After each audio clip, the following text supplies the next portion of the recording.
Bonjour à tous. La première étape dans cette évaluation, dans cette correction d'évaluation, ça va être de relire le texte et d'essayer de le comprendre. Parce que certains d'entre vous ont eu des difficultés à comprendre certains éléments qui étaient importants ensuite pour répondre aux questions.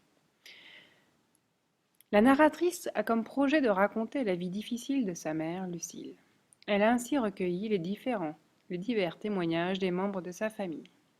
Dans cet extrait, elle explique qu'il est compliqué, voire impossible de trouver la vérité et de faire un récit objectif. Alors, ça, ce paragraphe, c'est pas Delphine de Vigan qui l'a écrit, c'est moi. C'est un paragraphe d'introduction et ça vous permet de mieux comprendre le texte et de savoir bien, dans quel état d'esprit l'auteur l'a écrit. Il y avait quand même des termes importants à repérer.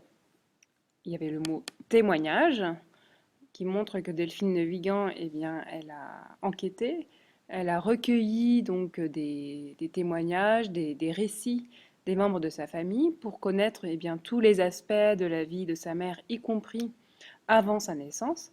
Donc en fait, on a un vrai dispositif d'enquête qui est préalable, qui précède l'écriture. Ensuite, il y avait un autre terme important, c'était objectif. Je l'avais expliqué à l'oral, objectif, et ce serait bien que vous le notiez sur votre sujet. Objectif, le sens, c'est sur lequel,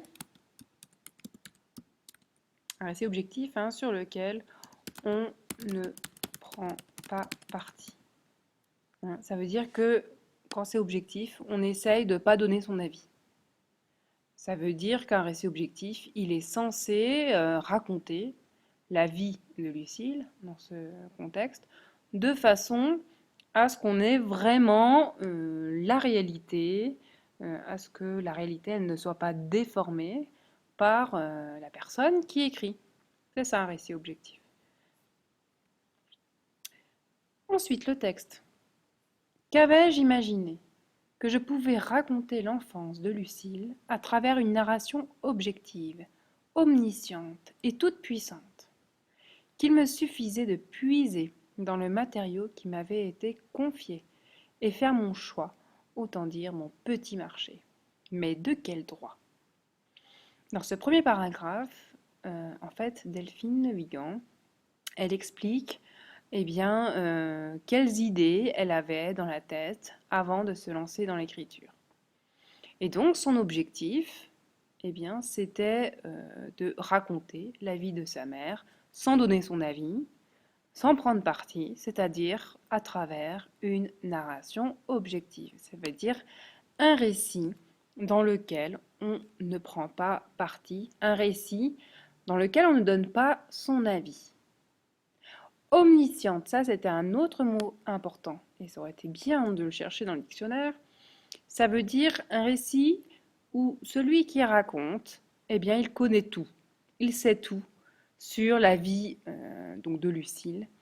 Il n'y a aucun élément, aucun détail de cette vie qu'il ne connaît pas. C'est ça omniscient. Ça veut dire qu'on sait tout. On n'ignore rien, on sait tout. Donc cette vie de Lucille, elle n'a plus aucun secret pour Delphine de Vigan. Toute puissante, ça veut dire que c'est un récit qui est capable de tout faire, de tout raconter. Il n'y a pas de limite.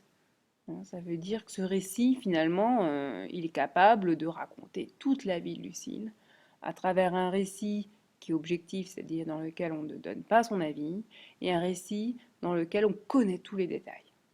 Voilà, c'était l'idée en fait que Delphine de Vigan, elle se faisait du récit qu'elle allait écrire, et c'était un peu les illusions dans lesquelles en fait elle était avant de se mettre à l'écriture.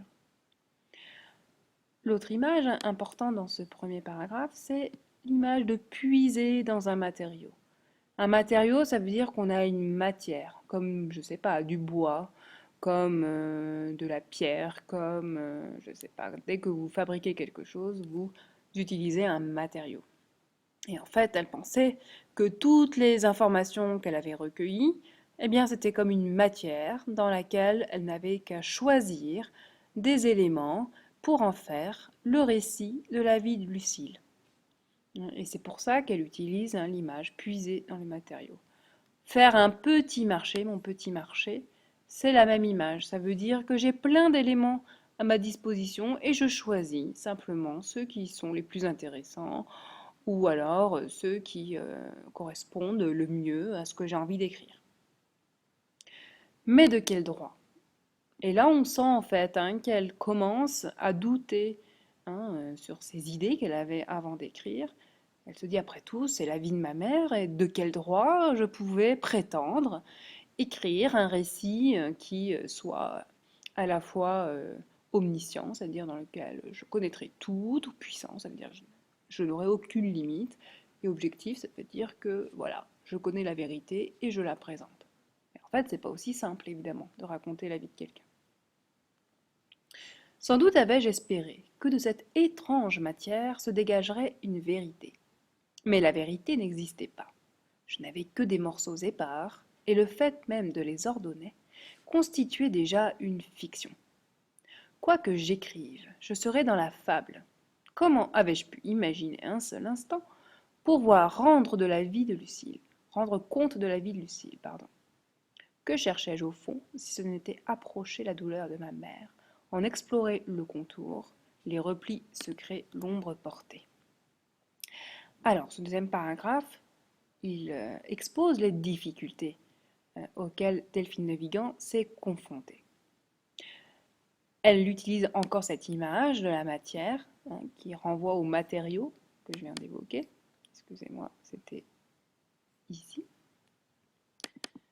Donc là, c'est pareil, vous pouvez le surligner. Une vérité. Et là, on est toujours en fait dans cette quête de l'objectivité. Je veux raconter les choses telles qu'elles se sont passées, sans donner mon avis. Sauf que Delphine de Vigan s'est rendu compte que la vérité n'existait pas. Et ça peut paraître étrange. En fait, elle explique.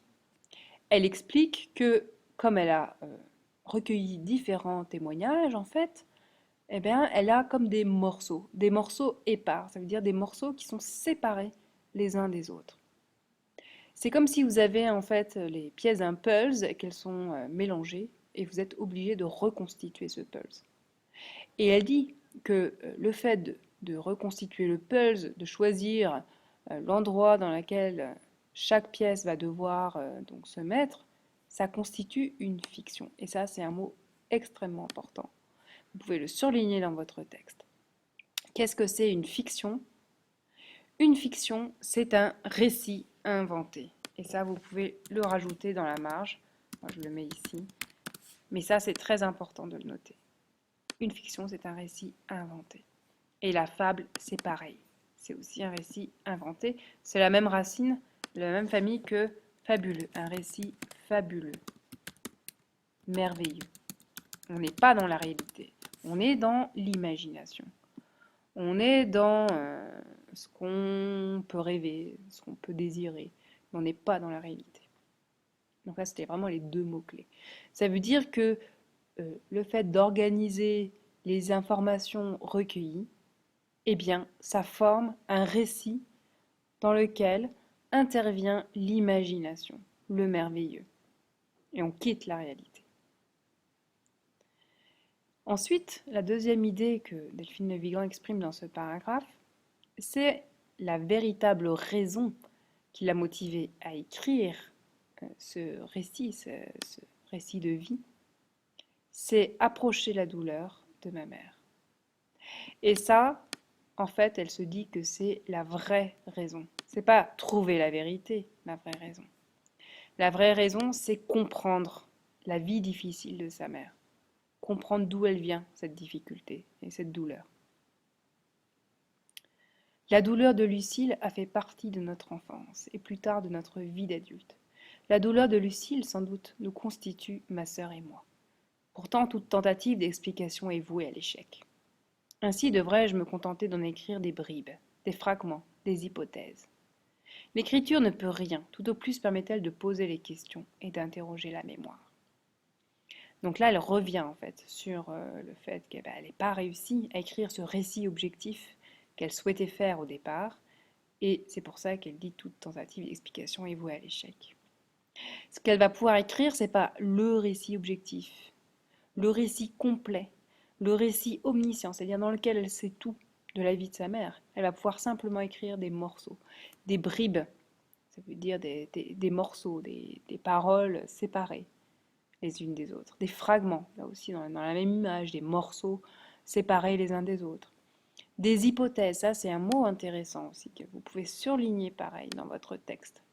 Hein, une hypothèse, c'est en fait une idée qu'on propose pour expliquer quelque chose. Ça, vous le mettez dans la marge, c'est important de le savoir.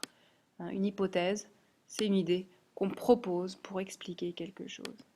Donc voilà, elle peut proposer des choses, mais elle ne peut pas imposer, elle ne peut pas dire voilà la vérité. Elle peut dire simplement bon, moi je pense que c'est ça, moi je crois que c'est ça, mais j'en suis pas sûre. L'écriture ne peut rien, et ça évidemment c'est une phrase qui est marquante, ça veut dire que l'écriture elle ne peut pas rendre de tout. Il lui manque des informations. Là c'est la première raison, et l'autre raison c'est que dès qu'on veut organiser ces informations, forcément on prend parti, forcément on va donner son avis. Donc c'est voué à l'échec. Donc la dernière chose qu'on peut voir hein, dans ce dernier paragraphe, outre donc le fait que c'est un échec, et ça elle l'avait déjà dit avant, il y a un nouvel élément, c'est sur cette douleur justement. Elle dit que c'est pas simplement celle de sa mère, mais c'est aussi celle de sa sœur, et puis la sienne, ma sœur et moi. Et donc voilà pourquoi, en fait, elle veut écrire sur sa mère. C'est bien sûr pour comprendre sa douleur, mais aussi comprendre comment cette douleur, elle a influencé son enfance et l'enfance de sa sœur. Voilà donc les raisons qui motivent l'écriture de Delphine de Vigan. Donc si on résume ce que veut dire ce texte, on peut dire que tout d'abord, et vous le notez s'il vous plaît dans votre cahier en vert, premièrement, Delphine de Vigan espérait écrire un récit objectif, c'est-à-dire dans lequel elle ne donne pas son avis, omniscient, c'est-à-dire dans lequel le narrateur, donc celui qui raconte, sait tout, et tout puissant, c'est-à-dire dans lequel le narrateur n'a aucune limite. Voilà ce qu'elle espérait avant d'écrire. Deuxièmement, Delphine de Vigan se rend compte que c'est impossible. Pour deux raisons. D'une part, il lui manque des informations. Elle ne connaît pas tout de la vie de sa mère. D'autre part, organiser ces informations, c'est déjà donner son avis. Troisième élément dans ce texte, Delphine de Vigan se rend également compte que la vraie raison qui explique l'écriture, le besoin d'écrire, c'est de comprendre la douleur de sa mère et la façon dont celle-ci a influencé son enfance et celle de sa sœur.